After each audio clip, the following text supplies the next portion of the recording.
A line of people stretches outside a ticket window at a movie theater. Roy, a yuppie with meticulously messy hair, always in suit and tie, gestures to someone unseen. Bob! And walks past all those people. You're not Bob. And cuts in the front of the line. Now inside a car. Roy texts and drives. A horn honks. Roy glances in the mirror, then resumes texting. In a restaurant, Roy sits at a table for two with Melanie, his pretty blonde date. Roy slurps the last of his drink through a straw, and slurps, then slams the glass and looks around. Ah, come on! Come on, seriously? Where's my refill, huh? Now in a church parking lot, Roy's car zips through the parking lot near a makeshift basketball court. Some kids play basketball. Did you hear something? Roy's car crushes a skateboard sitting in the parking lot. Roy and Melanie bounce as the car rolls over the skateboard. Roy cranks the steering wheel and shrugs. Hey! Roy and Melanie get out of Roy's parked car. You're really involved in church? Well, concert every Sunday, an awesome write-off come tax time, and my very own get-out-of-hell free card. it's what's not to love? One of the kids hurls the basketball at Roy. It bounces off the side of Roy's head. He looks around unfazed, then passes out, landing with a thud. A dream sequence. Roy stands bathed in light with white all around him. Am I dead? A second version of Roy appears. Older, wiser Roy, who wears a Jedi robe. You see flames or pitchforks? Or ugly fellas with horns coming out of their head anywhere? Yeah, but why would any of those things be here? Because you're a jerk. Stop being a jerk. Now, Roy looks up into Melanie's face, haloed by the sun. Are you okay? He lets out a frightened scream. She jumps back, confused. Roy springs up and feels himself with both hands. Relief washes over him as he becomes aware of his surroundings. Why'd you scream? I thought you were the devil. A matronly Sunday school teacher grabs the kid who threw the ball. The other kids run away. Apologize to that man. Why? He ran over my skateboard. You did wrong. It has nothing to do with anyone else. You want to be a good person, don't you? Apologize to him. Hey man, I'm sorry about the skateboard. He whips out his wallet, pulls out cash. The kid grabs the money and runs. Whoa, hey! I mean, you think if I apologize to everyone that I've been a jerk to, that'll make me a good person? Can't hurt, can it? Yeah. I think you need a doctor. Melanie, listen. I owe you an apology. Our relationship isn't really going anywhere, and I'm planning to dump you once I land someone hotter. Melanie stares, dumbfounded, then slaps him. She walks away, then turns and slaps him again.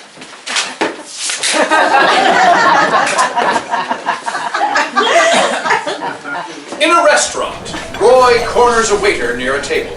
The waiter has a droll, disinterested look on his face. Okay, listen, I'm sorry. I slurped my drink and yelled, and I stiffed you on a tip.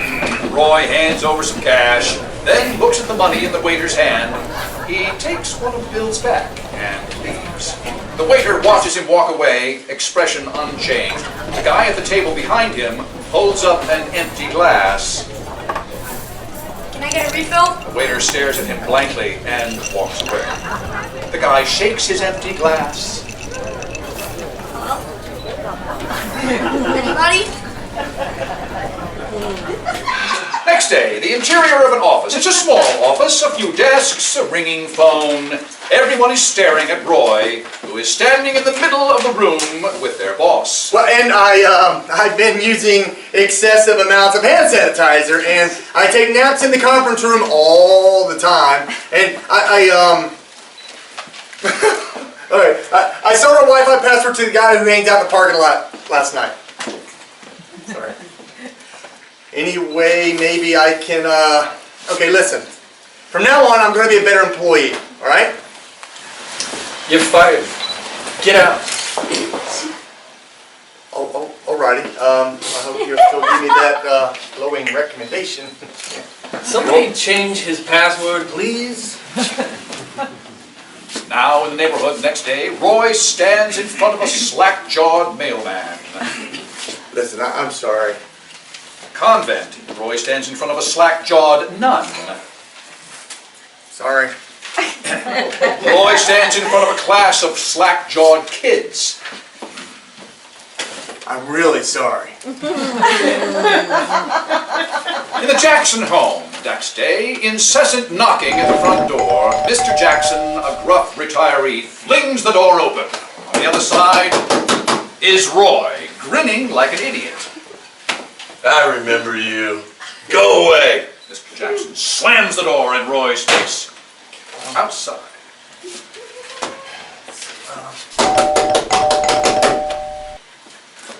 Whatever you're selling, I ain't buying. I'm not.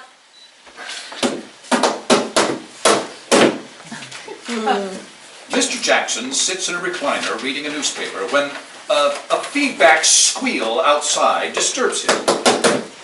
Mr. Jackson, can you please hear me out? Please. Mr. Jackson wads his newspaper into a roll. Roy stands on the porch with a megaphone aimed at the door. When I was in high school, The front door opens. Roy lowers the megaphone. Mr. Jackson rips out his hearing aid, dangles it by 2 fingers, I can't hear you. and slaps Roy on the head with the paper. Then goes back inside and slams the door. Roy raises the megaphone. It squeals again. Mr. Jackson, come on! Mr. Jackson walks past a kitchen window and sees Roy outside holding a pep rally banner with sparkly words, "I'm sorry!" Oh, for Pete's sake. He grabs a giant ladle from a basket on the counter. Mr. Jackson comes outside wielding the ladle. He whacks the paper banner until it's torn up, then whacks Roy's hand. Ow! Go away. Mr. Jackson walks back into the house and slams the door. You know what? That was really rude. Roy holds an 80s boombox awkwardly, trying to figure it out the buttons. Brenda Lee's "I'm Sorry" blasts. Roy hoists the boombox over his head with both hands. Hey, you can't, you gotta shut that thing off. Roy lowers the boombox and fumbles with the buttons. The stop button clicks, the music stops as the tape ejects. Sorry. Mr. Jackson, in a bathrobe, peeps out the window. No Roy. He eases the front door open and peeks outside. Nothing. He stoops for a newspaper. Roy jumps up from behind a bush. Hey, I'm sorry for all that mean stuff I did to you in your class. Mr. Jackson stands slowly and stares him down. You put thumbtacks in my chair, X-lax in my coffee, glue on the toilet seat, all the same day. Why are you still harassing me? Mr. Jackson slams the door, then flings it open again. You have no idea what it's like to have a toilet seat removed at the emergency room. It's not funny, even though all the nurses laugh. But I said I'm sorry. Apology not accepted. Why don't you cut my grass, wash my car, take my trash to the curb, do something useful? Well, yeah, but it... No, then leave me alone. Mr. Jackson slams the door and goes to his recliner. He opens the paper and hears a lawnmower outside. He tries to ignore it, flipping pages furiously. He goes to the window and sees Roy pushing the mower. Roy wipes sweat off his forehead, then passes out. The lawnmower keeps moving, hits a tree, and tips over. Unbelievable. In the emergency room, sometime later, Roy lays on a hospital bed with a bandaged head. Mr. Jackson stands beside the bed. A doctor looks over Roy's chart. It's definitely a concussion. Probably caused some strange behavior. But you'll be fine. A male nurse walks by and does a double take of Mr. Jackson. I know you. Yeah, the toilet seat removal of 93. Mr. Jackson glares at Roy. It is you! We figured you left the country after that. We show the security video every year at the Christmas party. I hear the toilet seat's still hanging somewhere down in the basement. The doctor walks away with the male nurse, chuckling. This is why I drive across town for emergency medical treatment. Mr. Jackson takes a pitcher from a bedside table and pours a glass of water. Roy reaches for the glass. Oblivious, Mr. Jackson takes a drink and sets the cup out of Roy's reach. Why were you mowing my grass? Why'd you call an ambulance when I blacked out?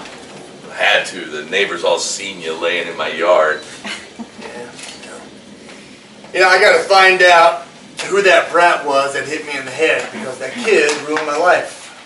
Kind of like you ruined mine. Well, that's different. You're a mean old teacher. Well, I could have had you kicked out of school, maybe even arrested. But I didn't, because I knew it would have ruined your life. Roy stares off as the implications sink in. You know, no wonder my subconscious Jedi Roy told me that I'm going to hell. I really am a jerk. Well, I'm not arguing. But I don't want to be. Then stop. It ain't rocket surgery. Head injury Roy wasn't a jerk. Hey, you know what? Maybe I should come over once a week so you can hit me over the head with that big metal spoon thingy. If you're so worried about hell, you'd be better off going to church. And maybe after church you can come over and watch football. Wait. Do you have a big screen? My granddaughter's about your age. She's always telling me to make some friends. Of course, I'll have to get the restraining order dropped. Two female nurses rush into the room. Oh my goodness, it's a Christmas video guide. Will you take our picture, please? The nurses squeeze close and smile. Roy snaps a picture.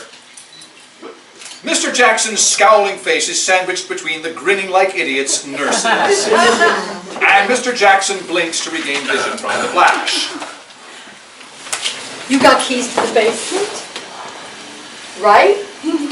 Let's go get the toilet seat for him to autograph. The nurses take the camera and run off while Mr. Jackson rubs his eyes. I'm sorry. Mr. Jackson, I'm really sorry about everything. Apology accepted. Really? Absolutely. So this granddaughter of yours, would she happen to be single? Absolutely not. Fade out.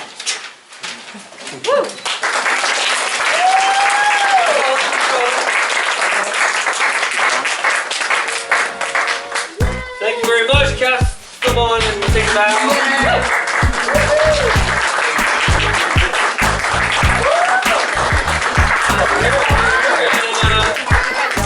Everybody take a bow. Thank you very much. Squeeze in. Squeeze in.